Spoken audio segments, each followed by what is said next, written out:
మార్చి 31 లోపల రైతు భరోసా పథకం కింద పేదల ఖాతాలో వేస్తాం. ఉపాధి హామీ కూలీలకు కూడా ఇవాళ ప్రతి కుటుంబానికి 12,000 రూపాయలు ఇచ్చినాం. ఇదే కాదు, తెలంగాణ సమాజానికి నిరుద్యోగ సమస్య, అలాంటి నిరుద్యోగ సమస్యను పరిష్కరించడానికి మొదటి సంవత్సరంలోనే 55,143 ప్రభుత్వ ఉద్యోగాలు ఇచ్చి దేశంలోనే చరిత్ర సృష్టించిన రాష్ట్రం తెలంగాణ రాష్ట్రం. నువ్వు 10 ఏళ్ళు ఇవ్వలేని ఉద్యోగాలు మొదటి సంవత్సరంలోనే 55,143 ఉద్యోగాలు ఇచ్చిన చరిత్ర మాది. వీటన్నిటి మీద నీకు చిత్తశుద్ధి ఉంటే, నీ నాయకత్వం మీద నీకు నమ్మకం ఉంటే నువ్వు రా అసెంబ్లీలో. ఈ వివరాలన్నీ అసెంబ్లీలో పెడతా, చర్చ చేద్దాం. ఆయన కొడితేనంట బలంగా కొడతాడంట. సరిగ్గా నిలబడేది నేర్చుకోని ఆయన కట్టె లేకుండా.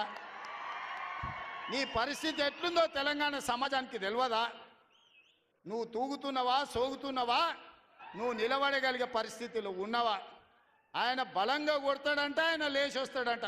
సోషల్ మీడియాలో నాకు ఆయనకు పోటీ పెడితేనంట ఆయనకు లైక్లు ఎక్కువ వచ్చినాయంట. టిక్టాక్లో 10 ఏళ్ళు ముఖ్యమంత్రి చేసినోడు, కేంద్ర మంత్రి చేసినోడు ఇవాళ టిక్టాక్లో కేసీఆర్కు రేవంత్ రెడ్డికి పోటీ పెడితే ఆయనకు లైక్లు ఎక్కువ వచ్చినాయంటే నాకు తక్కువ వచ్చినాయంటే ఇవాళ వాళ్ళ కార్యకర్తలతో మాట్లాడుతున్నాను. నేను అడగదలుచుకున్నా, ఆ మధ్యలో బాలీవుడ్లో కూడా సల్మాన్ ఖాన్కు రాఖీ సావంత్కు కూడా టిక్టాక్లో పెడితే రాఖీ సావంత్కి ఎక్కువ లైక్లు వచ్చినాయి. అంత మాత్రాన ఆమె సల్మాన్ ఖాన్ కంటే గొప్ప నటుడు నటురాలు అనేవారని అనుకుంటారా? ఇవాళ చివరికి ప్రజలు తిరస్కరించి ప్రజలు డిపాజిట్లు జప్తు చేస్తే ముఖం జల్లక ఫామ్ హౌస్లో వండుకున్న చంద్రశేఖరరావు సోషల్ మీడియా టిక్టాక్లో నాకు లైక్లు వచ్చినాయని చెప్పుకునే పరిస్థితికి వచ్చిందంటే ఆయన మానసిక పరిస్థితి ఎట్లుందో తెలంగాణ సమాజం అర్థం చేసుకుంటుంది. పెద్ద మనిషి ఆయన వయసులో, నేనేం కాదంటలేను. ఆయన పిల్లలు యమకింకర్లాగా తయారై ఊరి మీద పడి మేస్తున్నారు. ఫస్ట్ నీ కొడుకుని అల్లుని కంట్రోల్లో పెట్టు చంద్రశేఖరరావు. నువ్వు రా సభకు 5 తారీఖు నాడో 6 తారీఖు నాడో స్పీకర్ గారు అనుమతి తీసుకొని ఏబిసిడి వర్గీకరణ మీద మా మాదిగ సోదరుల 35 ఏళ్ల పోరాటం, అదేవిధంగా 100 సంవత్సరాలు బ్రిటిషర్స్ ఉన్నప్పుడు కులగణన చేసిరు.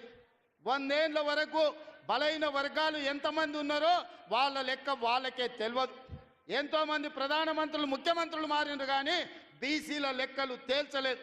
కానీ భారత్ జోడోలో రాహుల్ గాంధీ ఇచ్చిన మాట ప్రకారం ఈరోజు కాంగ్రెస్ పార్టీ బీసీల లెక్కలు తేల్చింది, ఇంటింటికి పోయింది, లెక్క కట్టింది.